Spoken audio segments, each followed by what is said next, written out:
Alors, je vous présente le nouveau petit compteur de la marque Algoduet d'appellation UEC40 et le UEM40.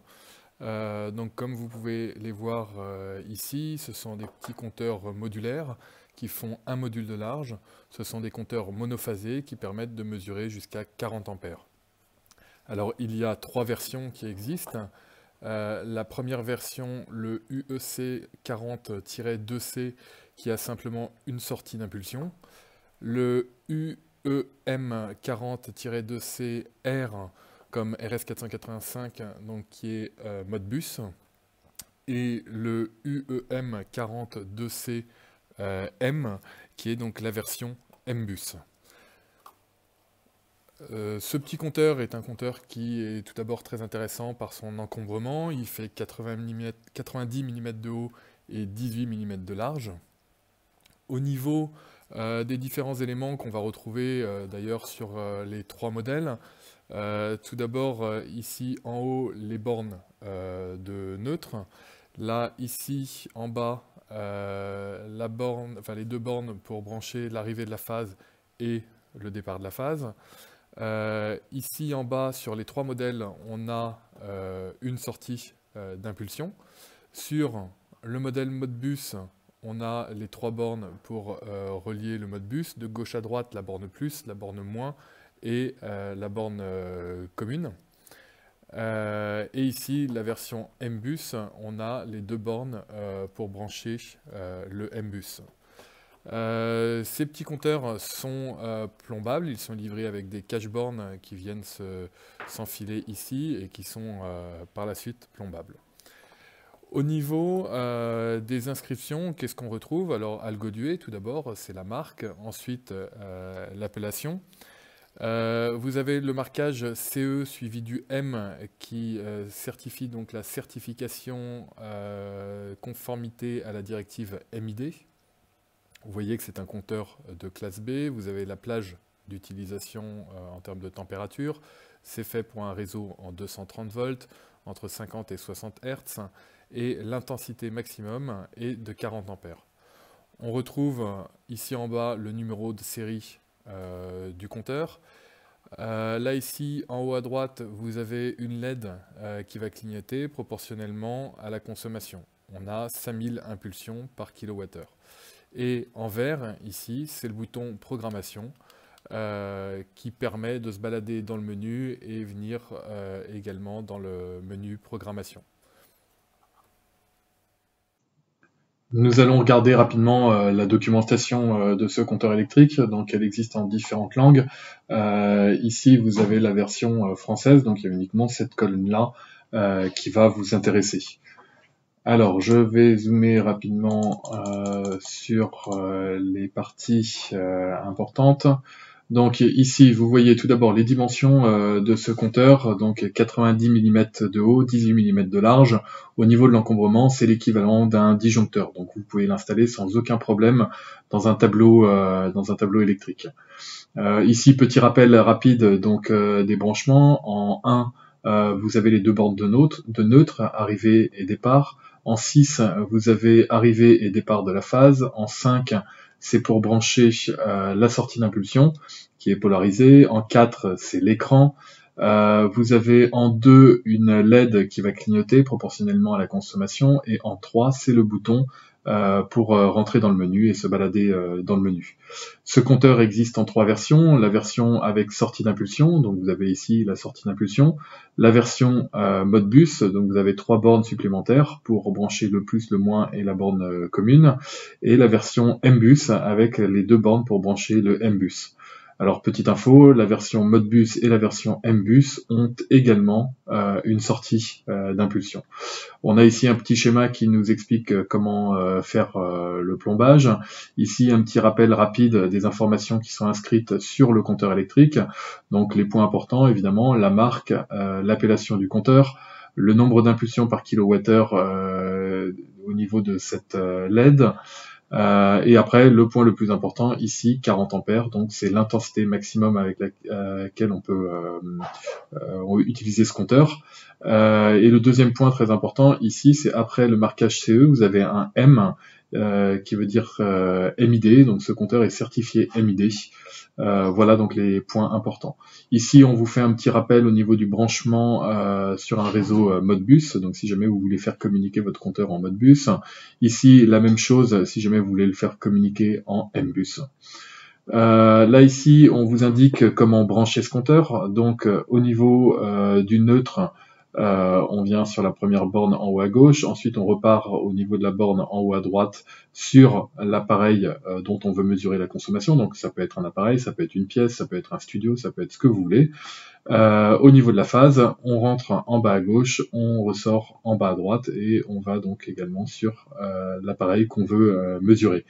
Ici, vous avez un petit rappel des affichages. Donc en haut à gauche, une flèche vers la droite, ça veut dire que vous affichez la consommation d'électricité. La flèche vers la gauche, ça veut dire que vous affichez la production d'électricité. Ensuite, là au centre, vous avez donc la valeur qui est indiquée. Ici, à gauche, à droite, excusez-moi, l'unité. Tout en haut à droite, c'est lorsqu'il y a une impulsion qui est envoyée. Lorsque le P est allumé, ça veut dire que la valeur affichée est une valeur partielle. Lorsque le C est affiché, ça veut dire que le compteur est en train de communiquer. Pour certaines unités, il est également indiqué si la valeur est capacitive, donc ici vous avez le schéma d'un condensateur, ou inductive, vous avez également le schéma d'une induction. Ensuite, au niveau de la documentation, vous avez ici un rappel du défilement dans le menu, donc les différentes unités que vous pouvez avoir. Donc ça ici, ce sont les valeurs cumulées sur une période, par exemple les kilowattheures, l'unité facturée par EDF, mais vous avez également les valeurs instantanées, comme la puissance en kilowatts, la tension en volts, l'intensité en ampères, la fréquence en Hertz. Ensuite, dans le menu, vous pouvez également rentrer dans Setup pour venir paramétrer certains paramètres. Et ici, les informations qui sont liées au soft qui est dans le compteur électrique. Vous avez la possibilité à tout moment de rentrer dans une sorte de sous-menu qui vous permet d'avoir des comptages partiels. Nous déconseillons d'utiliser ce type d'option qui complique. Il est beaucoup plus simple de faire la différence entre les kilowattheures au début de la consommation et les kilowattheures à la fin de la consommation. Au niveau du point J, on vous explique donc justement comment fonctionnent les comptages partiels. Donc vous avez la possibilité avec Start de démarrer le comptage partiel, avec Stop de l'arrêter le comptage partiel. Et ensuite, vous avez la possibilité de faire un reset, donc de l'effacer. On vous explique en cas comment fonctionne le menu Setup.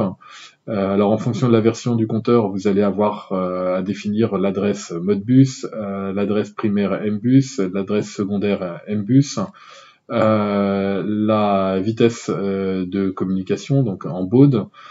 Ensuite, au niveau de la sortie d'impulsion, qu'est-ce que vous voulez avoir comme unité au niveau de la sortie d'impulsion? Est-ce que vous voulez les kilowattheures, les kilowatt-heure, etc. Ici, vous avez la possibilité de faire un reset de toutes les valeurs partielles, et puis ensuite de sauver ces paramétrages, donc pour pouvoir les enregistrer.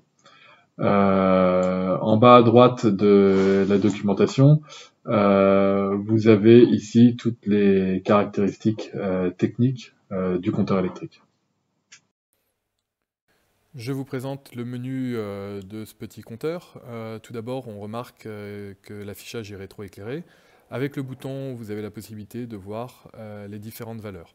En haut à gauche, vous avez une flèche. Vers la droite, si jamais c'est de la consommation. Vers la gauche, si jamais c'est de la production. Ensuite, au milieu de l'affichage, vous avez la valeur elle-même. Et en bas à droite, l'unité mesurée. Donc là, ici, c'est le kilowattheure. Mais on a tout type d'unité. On a également la précision si c'est de l'inductif, vous voyez une bobine, ou du capacitif, vous avez le schéma d'un condensateur. Là, par exemple, les kilovolts ampères heure, produits, consommés, capacitif, inductif, les kilovars, ainsi de suite. Donc vous avez absolument toutes les valeurs. Vous avez également les valeurs instantanées. Ici, par exemple, la tension, on a 226 volts. On a une intensité qui est nulle, puisque j'ai seulement branché phase neutre, j'ai rien branché à la sortie. Vous avez le facteur de puissance, vous avez la fréquence, et vous avez également la possibilité de rentrer dans un menu programmation. Dans le menu programmation, pour rentrer, il suffit de rester appuyé pendant 2 secondes. Et là, vous pouvez, par exemple, sur cette version qui a une sortie d'impulsion, programmer ce que vous voulez sur la sortie d'impulsion. Si vous voulez les kilowattheures ou si vous voulez une autre unité. Vous avez également un système de comptage partiel. Là, vous pouvez remettre à zéro tous les comptages partiels. Ensuite, pour enregistrer vos paramétrages, vous appuyez plus de 2 secondes. Soit vous voulez continuer, soit vous voulez N comme no, vous ne voulez pas enregistrer, soit Y comme yes, vous voulez enregistrer, vous appuyez 2 secondes et vos enregistrements sont enregistrés. Vous avez également certaines informations concernant le soft qui est dans le compteur et après on revient, c'est comme une boucle, on revient sur les valeurs mesurées. Comme je vous disais, au niveau des valeurs mesurées, vous avez la possibilité d'avoir un comptage partiel, donc un comptage qu'on peut remettre à zéro. Pour cela, il suffit d'appuyer 2 secondes. Vous avez P comme partiel qui s'affiche. Vous appuyez à nouveau de façon prolongée. On vous demande est-ce que vous voulez démarrer le comptage partiel. Vous restez appuyé jusqu'à ce qu'il y ait Start. Et voilà le comptage partiel qui commence. Si jamais vous voulez arrêter le comptage partiel, vous rappuyez 2 secondes, on vous propose Stop, vous confirmez en restant appuyé, et voilà, vous avez arrêté le comptage partiel.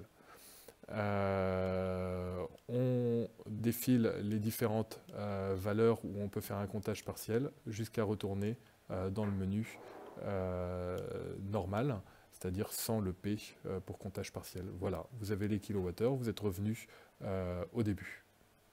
C'est donc un compteur assez simple à utiliser. Le menu, c'est un menu déroulant avec un seul bouton. Nous déconseillons d'utiliser le comptage partiel qui n'est pas utile. Il suffit de faire la différence entre le relevé au début de la consommation et à la fin de la consommation.